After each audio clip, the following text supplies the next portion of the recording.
प्यारे भैया बहन, आप कैसे हैं। आज के ऑनलाइन क्लास में आपका स्वागत है।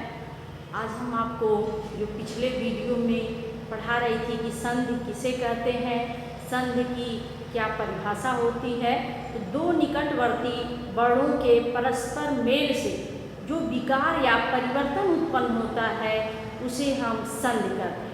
विकार का आशय होता है परिवर्तन से, तो दो निकटवर्ती वर्णों के परस्पर मेल से जो विकार या परिवर्तन उत्पन्न होता है उसे हम संधि कहते हैं। आज इस वीडियो में मैं आपको स्वर संधि के भेद में तो क्रम से ही सदैव पढ़ना चाहिए। जब हम क्रम से पढ़ते हैं तभी कोई चीज़ हमें याद रहती है, तो इसलिए क्रम से ही आप पढ़ेंगे।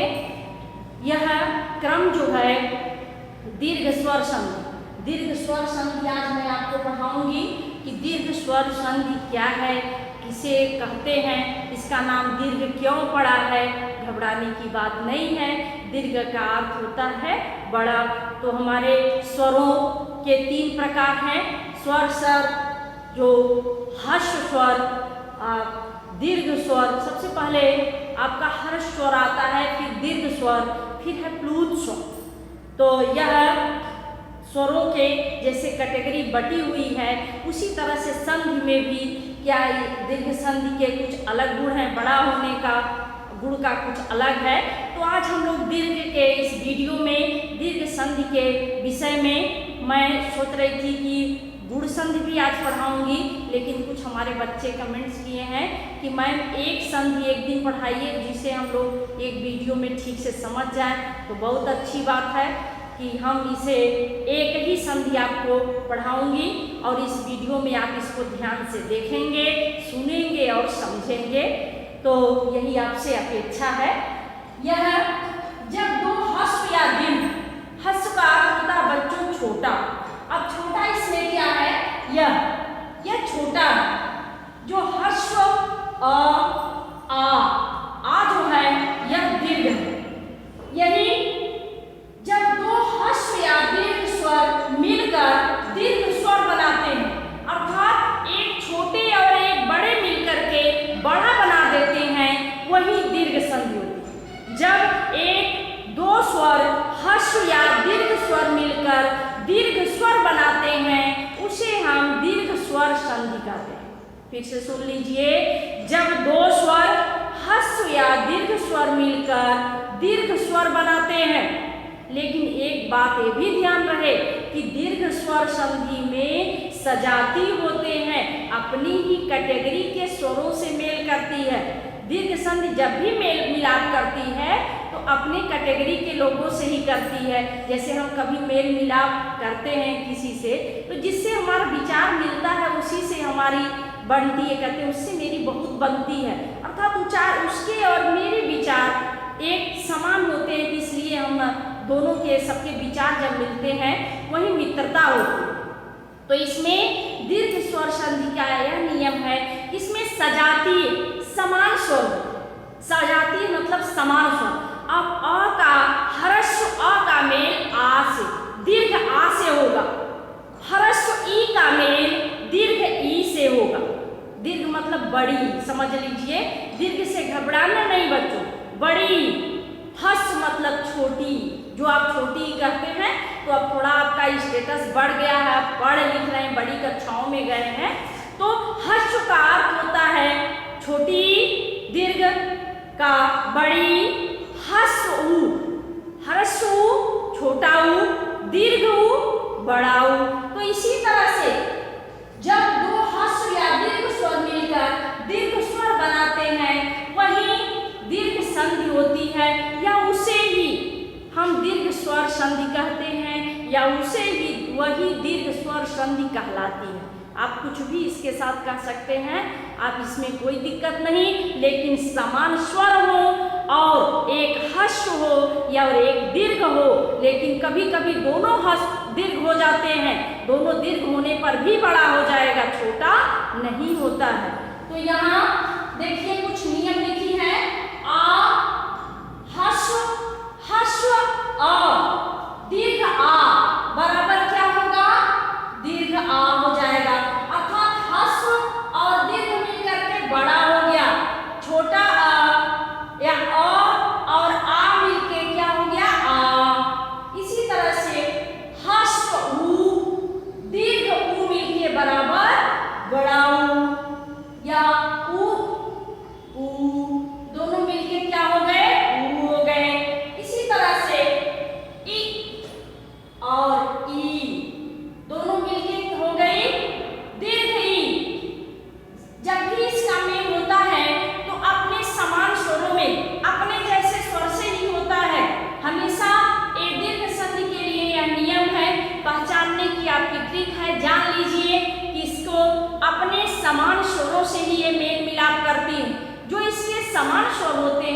उसी से दीर्घ संधि मिलती है।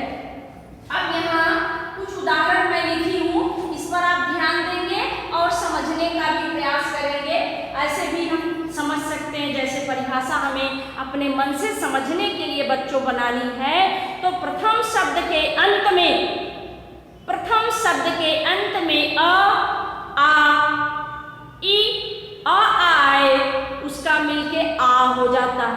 फिर प्रथम शब्द के अंत में अ आए, द्वितीय शब्द के आदि में आ आए, दोनों मिलके आ हो जाता है। अब हमारा प्रथम शब्द क्या हो गया यहाँ, ध्यान से देखिए, हिम प्लस आलय। अब यहाँ हमें क्या मिला, कल ही मैं आपसे चर्चा की थी कि जो जितने भी स्पर्शी व्यंजन हैं बच्चों, सब स्वर की सहायता से ही उच्चरित होते हैं। तो जितने व्यंजन हैं जब स्वर की सहायता से उच्चरित होते हैं तो उसमें स्वर का सहयोग लेते हैं। तो इसमें अ, म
सजातीय स्वरों से ही सदैव मेल करती है। अपने विजातीय से अर्थात अ का कभी ई से मेल नहीं होता है। अ का सदैव अ से आ से, का अ से, या आ का आ से, या आ का अ से मेल होता है। समझ में आया? अर्थात ह्रस्व अ का दीर्घ आ से, या ह्रस्व दीर्घ आ का ह्रस्व अ से होता है। अब इसमें रवि धन इंद्र, रवि यहाँ क्या हमें मिला है? सबसे पहले ई प्लस यहाँ हम बड़ी कर देंगे ई बराबर, क्योंकि जब हम इसको यहाँ लिखेंगे तो रविंद्र में हम यहाँ दोनों ई बराबर क्या हो जाएगा? बड़ी, अर्थात दीर्घ ई हो गई। इसी तरह से कवि प्लस इंद्र, यहाँ भी दोनों को मिला के यही नियम रहेगा, तो यहाँ बराबर हो जाएगा रविंद्र। समान स्वरों से प्रथम शब्द पद के अंत वाले, प्रथम शब्द के अंत में अगर अ हो और द्वितीय शब्द के आदि में अगर आ हो तो दोनों मिलकर के आ हो जाता है। उसी तरह से प्रथम शब्द के अंत में अगर ई हो, द्वितीय शब्द बच्चों यही आदि मतलब पहले, प्रथम शब्द के अंत में प्रथम शब्द का अंत ए हो गया, एक ही व्यंजन हम देखेंगे तो इसमें क्या हो गया? ई हो गया, और द्वितीय शब्द के आदि मतलब पहले ई हो तो दोनों मिला के बड़ी हो जाएगा रविंद्र। इसी तरह से हो गया कविंद्र, कविंद्र जब हम ऐसे लिखेंगे तो यह रविंद्र, कविंद्र। मुनीश्वर, मुनि ई है यहाँ छोटी ई, फिर क्या है? ई के बाद बराबर प्लस, अब हम बड़ी कर देंगे। हमेशा हम जब बराबर करके लिखेंगे तो बड़े को दीर्घ को ही दिखाना है, हमें ह्रस्व को नहीं दिखाना है, दीर्घ को ही दिखाना है। इसी तरह से मुनीश्वर। अब आप सोचेंगे पहले वाले वर्ड या व्यंजन को नहीं देखना बच्चों, देखिए वो की मात्रा लगी है तो किस पर लगी है? म पर लगी है ना, न पर ई की मात्रा, और यहाँ भी हमें ई मिल रही है तो दोनों समान हो गए ना, इसीलिए दीर्घ हो गया। फिर है मुनीश्वर, मुनीश्वर। कपीश्वर, कप यहाँ भी उसी तरह से पहले आपको दोनों ई, यह ह्रस्व ई मिली है, यहाँ आपको ह्रस्व ई मिली है, फिर यहाँ क्या हो गई? दीर्घ ई बराबर क्या हो गई? दीर्घ ई हो जाएगी। अब यहाँ हम लिखेंगे कपीश्वर, कपीश्वर। इसी तरह से नारी प्लस ईश्वर, अब आप देखते बोल देंगे कि नारीश्वर, क्या कहेंगे? नारीश्वर। क्यों कहेंगे? क्योंकि आप समझ गए हैं नारीश्वर। नारीश्वर कैसे आया है इसको भी फिर हम लोग समझ लेंगे। देखिए यहाँ दोनों बच्चों दीर्घ है, दोनों क्या है? दोनों दीर्घ हमें मिली है। अब हम नारीश्वर का कैसे लिख रहे हैं देखिए, नारीश्वर लिखा ही है, ई नारी ऐसे ही नहीं लिखेंगे नारी, तो यहाँ बड़ी लिखी है, फिर क्या होगा? दीर्घ ईश्वर, ईश्वर भी ऐसे लिखा जाता है, तो बराबर क्या हो गई? ई हो गई, हो गया ना। तो अब क्या लिखेंगी? नारीश्वर, नारीश्वर। इसी तरह से नारीश्वर के बाद है योगीश्वर। योगीश्वर में ही फार्मूला रहेगा, ई दीर्घ ई प्लस दीर्घ ई बराबर दीर्घ ई। अब यहाँ भी योगीश्वर, योगीश्वर। अब आपको हम ऊ का मेल दिखा रही हूँ, बधू प्लस उत्सव। यहाँ हमें ऊ प्लस ऊ बराबर क्या हो गया? अब यहाँ हमें अब लिखते समय ऐसे लिखेंगी, बधूत सौ। मिल गया ना आपको?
एक बड़ा है एक छोटा, दोनों मिलके बड़ा, दोनों बड़े हैं तो मिलकर के भी बड़े, अर्थात उसको तीनों में तीसरा बड़ा नहीं करना है, उसको भी बड़ा ही करना है। तो यह आपकी शायद आप समझ गए होंगे, हमको आशा नहीं पूर्ण विश्वास है कि आप समझे होंगे।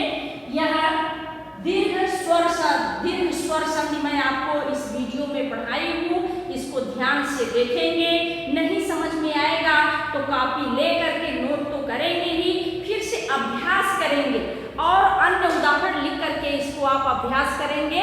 यह आप अवश्य वीडियो को ध्यान से देख करके कॉपी में अवश्य नोट करेंगे। आज के लिए बस इतना ही। धन्यवाद। आपका दिन मंगलमय हो।